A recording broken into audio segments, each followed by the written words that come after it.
పాషా గారు, జగన్మోహన్ రెడ్డి గారు డిఐజీ గురించి డిఎస్పీ గురించి ఎందుకు రియాక్ట్ కావాల్సి వచ్చింది? కరెక్టేనా? ఎందుకు రియాక్ట్ అయ్యారు అంటే దానికి కేవలం ఒకే ఒక కారణం సార్. ఏంటి అంటే వాళ్ళు వాళ్ళ ధర్మాన్ని నిర్వర్తించకుండా ఒక పార్టీకి కొమ్ము కాస్తున్నారు. అందుకు కాదు మీకు యూనిఫామ్ ఇచ్చింది, అందుకు కాదు మీరు పోలీసులు అయింది అని చెప్పేసి అందుకే ఈరోజు జగన్మోహన్ రెడ్డి గారు అట్లీస్ట్ వాళ్ళకి గుర్తు చేద్దాము ఓకే అని చెప్పేసి ఒకటి పోలీసుల గురించి మాట్లాడారు. రెండు, వెనకాల ఉన్నటువంటి కుట్ర ఏంటి? ఆ డిఐజీ గారు ఆయన టీడీపీ పార్టీకి సంబంధించిన వ్యక్తి అంట.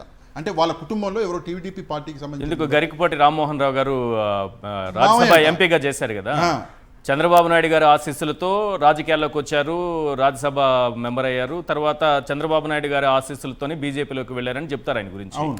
ఆయననా గరికపాటి రామ్మోహన్ రావు? ఆయనే మామయ్య అవుతారంట, ఆయనకి మామయ్య వరుస అంట. అయితే విషయం ఏంటంటే రేపు పొద్దున అంటే ప్రతి వ్యక్తికి ఏదో కోరిక ఉంటుంది. మేబీ ఈయన కూడా రాజకీయాలకి రావాలనుకుంటుండేమో, చదువుకున్న వాళ్ళు రావాలి కూడా. ఓకే, మరి టీడీపీలో జాయిన్ అవ్వాలనుకుంటుండే, అది ఆయన పర్సనల్, నేను ఆ దానికి వెళ్ళను. కానీ ఆయన చేస్తున్నటువంటి పనుల మీద మాత్రం తప్పకుండా మనందరము ప్రశ్నించాలి. ఎందుకు ప్రశ్నించాలంటే అవి చట్టవిరుద్ధమైన పనులు. పోలీసులే చట్టాన్ని ఈ రోజు గౌరవించకపోతే సామాన్యుడు ఏం గౌరవిస్తారండి?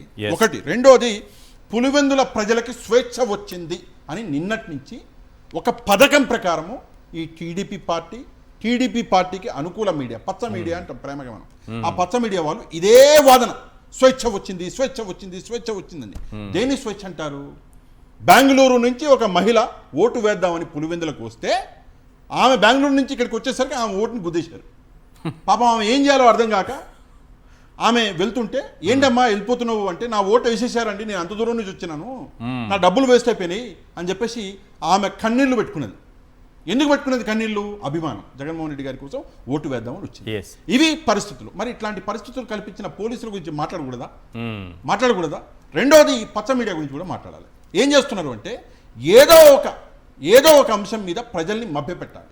ఏం దొరికింది అంశము? ఇప్పుడు దొరికిన అంశము అంటే స్వేచ్ఛ వచ్చింది. దేని స్వేచ్ఛ అంటారు? దేన్ని అంటారు? నేను ప్రశ్నిస్తున్నా. నిజంగా ప్రజలకి స్వేచ్ఛ వచ్చిందా అనేది ప్రజల్ని అడుగుదాం.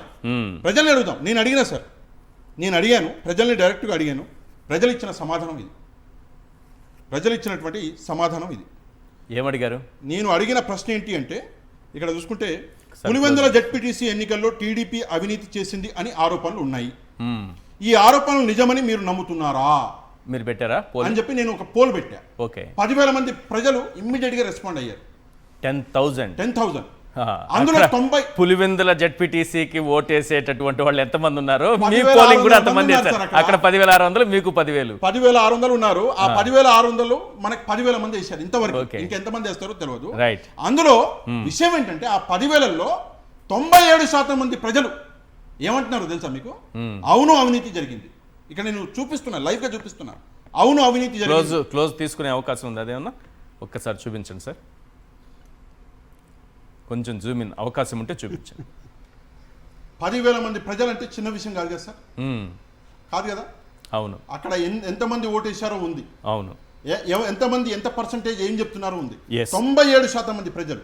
సరే, మీరేదో ఈ రోజు ప్రజల్ని మభ్యపెట్టడానికి అవును స్వేచ్ఛ అంటున్నారు. మరి ప్రజలేంటి ఇట్లా అంటున్నారు?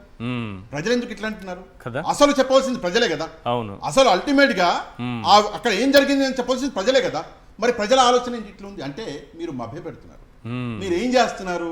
అక్కడ జరిగినటువంటి విషయాన్ని మొత్తం అదేదో అంటారు కదా, మబ్బులు కమ్మేసినాయని, అట్లా ఈ వీళ్ళ మీడియాకి ఒక పని పెట్టారు, కొత్త పని పెట్టారు, టార్గెట్ ఇచ్చారు. ఏమి ఇచ్చారు అంటే, దీన్ని కొంచెం డైవర్ట్ చేయండి. పొద్దుటి నుంచి ఆ మీడియా డైవర్ట్ చేసే పనిలో ఉంది. అరే, ఇక్కడ డైరెక్ట్ గా ప్రూఫ్స్ ఉంటే, వీడియో రూపంలో, ఆడియో రూపంలో, ఫోటోల రూపంలో, సాక్ష్యం రూపంలో, అరే పులివెందుల ప్రజలు బయటకు వచ్చి సాక్ష్యం చెప్తున్నారు సార్. డైరెక్ట్ గా ఈ రోజు అక్కడ ప్రూఫ్స్ ఉంటే మీరేమో స్వేచ్ఛ వచ్చింది అంటారు, ప్రజల్ని మభ్య పెడతారు. దీనికంటే ద్రోహం ఇంకోటి చెప్తాను సార్, పెద్ద మాట చెప్తాను, దయచేసి నన్ను క్షమించాలి ఎవరన్నా హర్ట్ అయితే. దేశద్రోహం అండి ఇది, దేశద్రోహం ఇది. ఎందుకు దేశద్రోహం అంటే, పేదోడి దగ్గర నుంచి అన్ని లాక్కొని ఈ రోజు పేదోడి దగ్గర ఉన్నటువంటి ఏకైక ఆయుధం ఓటును కూడా లాక్కోవడానికి ప్రయత్నం చేస్తున్నారు. మొన్నటిదాకా ఈవీఎం ట్యాంపరింగ్లు అన్నారు, ఎలక్షన్ ట్యాంపరింగ్లు అన్నారు. ఈ రోజు బ్యాలెట్ పేపర్ ట్యాంపరింగ్ కూడా సక్సెస్ఫుల్ గా పోలీసుల మద్దతుతో చేస్తున్నారు. దేశద్రోహం సార్ ఇది. దేశాన్ని నాశనం చేయాలని చూస్తున్నారు. దయచేసి కాపాడుకుందాం. దేశం లేకపోతే ఏం చేస్తారు? ఏ యూనిఫామ్లు తీసుకుంటారు? ఎక్కడ ఎవరిని పాలిస్తారు? దేశం ఉంటేనే కదా. తల ఉంటే 10 టోపీలు పెట్టుకోవచ్చు. దేశం భద్రంగా ఉంటేనే కదా అందరూ ఏ పనైనా చేసుకోవచ్చు. ఈరోజు ఆ దేశంలో ఓటు అన్నది చాలా ఇంపార్టెంట్ విషయం. ఆ ఓటుని లేకుండా చేసి ఈరోజు ప్రజలు ఏడుస్తున్నారు. రైట్. అభిమానం సార్, బయటకు వచ్చారు మహిళలు పులివెందుల నుంచి, బయటకు వచ్చి అభిమానంతో వాళ్ళకి ఏమవసరం, వాళ్ళని ఇబ్బంది పెడితే ఇంట్లో నుంచి బయటికి రాకపోతే సర్లే ఈ రోజు ఇంట్లో నుంచి బయటికి వెళ్ళనివ్వట్లేదు, ఇంట్లో కూర్చుంటాం, కానీ వాళ్ళు బయటకు వచ్చి ఏడుస్తున్నారు.